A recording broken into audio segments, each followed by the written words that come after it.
Guys, कसे आहात सगळेजण? तर आम्ही ना इकडे शॉपवरती आलेलो आहोत बांगड्यांच्या, म्हणजे गावात आलेलो होतो. तर दिवाळीला आहे ना काचेच्या बांगड्या मी आवर्जून घेत असते. आणि हे बघा इथे आहे ना बांगड्या चॉईस केलेल्या आहेत. तर हे आम्ही का घेतले ते मेहंदी कलर आहे हा, आणि जो अगोदर बघितला ना तो सपनाला घेतलेला.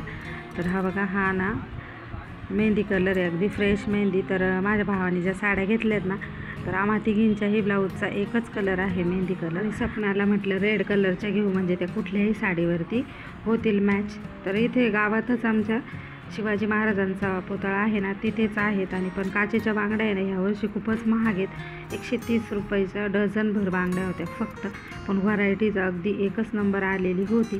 तर चला बांगड्या चॉईस झालेल्या आहेत आणि आपल्याला वेळ कमी आहे, चला तर घरी जाऊया. हॅलो सगळ्यांना, भाऊबीजेच्या खूप खूप खूप शुभेच्छा मनापासून. तर आत्ता ना कामं भरपूर आवरलेले आहेत, आता थोडंसं काम बाकीच्यांचं मी नंतर देणार आहे, आता 5-6 दिवसानंतर.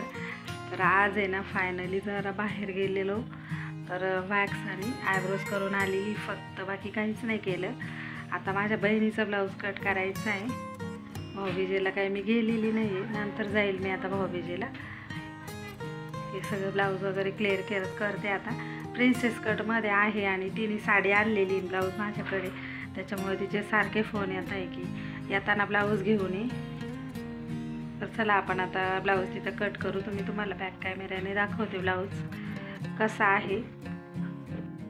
तर हा बघा हा आहे ब्लाऊजचा पीस. तर हा साडीतच आलेला आहे हा ब्लाऊज पीस. आणि आहे ना ह्याला ना लेस जी आहे ना ही आम्ही घेतलेली आहे. तर अतिशय फ्रेश कलर आहे, रेड कलर. तर ब्लाऊज तयार झाल्यानंतर मी तुम्हाला दाखवेलच. आता कटिंग करून घेते. प्रिन्सेस कटमध्ये आहे आणि स्लीव जी आहे ती लॉंग आहे. फायनली माझ्या बहिणीचा ब्लाऊज पण इकडे रेडी झालेला आहे बघा.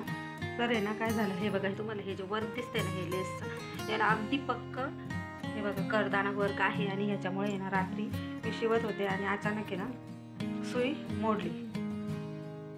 त्याच्यानंतर मी भरपूर ट्राय केला. ही बघा ही ती मशीन आहे तिच्यावर मी शिवित होते, आणि मशीन सुई मोडल्यावर मग दुसरी मशीनची सुई मी तिला टाकली, तरीसुद्धा आहे ना ही मशीन काही चालत नाही. डायरेक्ट मोठे मोठे टाके घेत होती. माझा अर्धा-पाऊण तास त्याच्यात गेला. मी भरपूर सेटिंग वगैरे त्याची चेंज केली, बघितलं, म्हणजे रिपेअर करायचा प्रयत्न केला.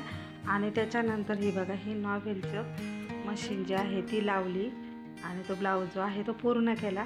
नंतर खूप म्हणजे जे करदाना होते ना ते सगळे काढले मी, आणि नंतर टिपा मारल्या तिथे, आणि फायनली तो ब्लाऊज रेडी केलेला आहे. तर आत्ता कस्टमर आलेला आहे की अर्जंट त्यांना गावाला जायचं आहे सटाण्याला, आणि त्यांनी ब्लाऊज टाकलेले होते. तर त्या कस्टमरचा ब्लाऊज मी तयार करून 2 महिने होऊन गेलेले, ते कोणीच घ्यायला आलेले ना. आत्ता परत तिच्या बहिणीचाच फोन आलेला आहे की तिला गावाला जायचं आहे ना, अजून एक ब्लाऊज कटिंग करून तिचा मी ठेवलेला आहे, तो पण ब्लाऊज तुम्ही द्या म्हणून. तर आता मी म्हणजे माझ्या मुलीचा ब्लाऊज शिवायचा होता, मला गावात पण जायचं होतं, काहीच नाही.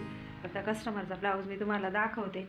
हे बघा पिशवी भरून ठेवलेली मी इथं, आणि आता तिने दुसरा पण ब्लाऊज सांगितला आहे. तर म्हटलं चला आता तो ब्लाऊज आधी कट करते, म्हणजे कट झालेला आहे, माझ्या मुलीचा कट करायचा आहे. तर या कस्टमरचा ब्लाऊज कसा आहे ते तुम्हाला मी दाखवते. खूप मस्त ब्लाऊज आहे हा पण. तर हे बघा हा ब्लाऊज आहे, सगळं तयार करून मी ठेवलेला आहे. बॅक साईडला ह्या पद्धतीने बोटनेक आहे, इकडे आपण फूल पण बनवलेले आहे याला खालच्या साईडला हे बघा, आणि फ्रंटला आहे ना ओपन नेक आहे. अतिशय सुंदर ब्लाऊज आहे हा. आणि ही साडी पण त्यांनी आपल्याचकडे घेतलेली होती, पण ते घ्यायलाच नाही आले. मग एक ब्लाऊज घ्यायला आले नाही, मग मी दुसरा कशाला शिवेल ना. तर त्यांची पिशवीसुद्धा तशीची कटिंग केलेली ब्लाऊज मी तुम्हाला दाखवते. मग असे कस्टमर अचानक आपल्याला कामाला लावतात. ती खूप मला म्हणत होती की प्लीज काही करून करा म्हणून. तर ती पिशवी तशीची कटिंगची भरलेली. हे बघा तिला पण खोटं वाटेल तिच्या बहिणीला. हे बघा कटिंग केलेले ब्लाऊज, याला 1 महिना झालेला आहे ब्लाऊजला कटिंग करून. त्याच्यानंतर हे बघा हा ब्लाऊज आहे तिच्या बहिणीचा, आता जो मी तुम्हाला दाखवलं ना तो ब्लाऊज आहे. तर आता मला ही कटिंग करावी लागणार आहे ह्या ब्लाऊजांची, आणि याचं पण डिझायनर ब्लाऊज आहे. तर ती काय मला बोलली की माझं राहू द्या बाजूला, पण पहिलं माझ्या बहिणीचं करा. तर चला आता तिच्या बहिणीचं घेते मी ब्लाऊज करायला, तिला जायचं आहे बाहेर सटाण्याला म्हणून. आणि मग माझ्या मुलीचं पण एक ब्लाऊज आहे खूप भारी ब्लाऊजचा पीस येतो. तर ती मागच्या वेळी इथे ठेवून गेली होती. तुम्हाला मी ना तो पीससुद्धा दाखवते. आता काय होतं आहे, घरच्याच व्यक्तीचं राहून जातं, सगळ्यांचं होतं आणि घरच्यांचं राहतं. तिला तिकडेही ब्लाऊज आवडत नाही. मागच्या वेळेस मी काही ब्लाऊज पाठवले तर तिचं थोडंसं फिटिंगमध्ये प्रॉब्लेम झालेला आहे. हाताखालच्या कारागिराला मी स्टिच करायला लावले होते.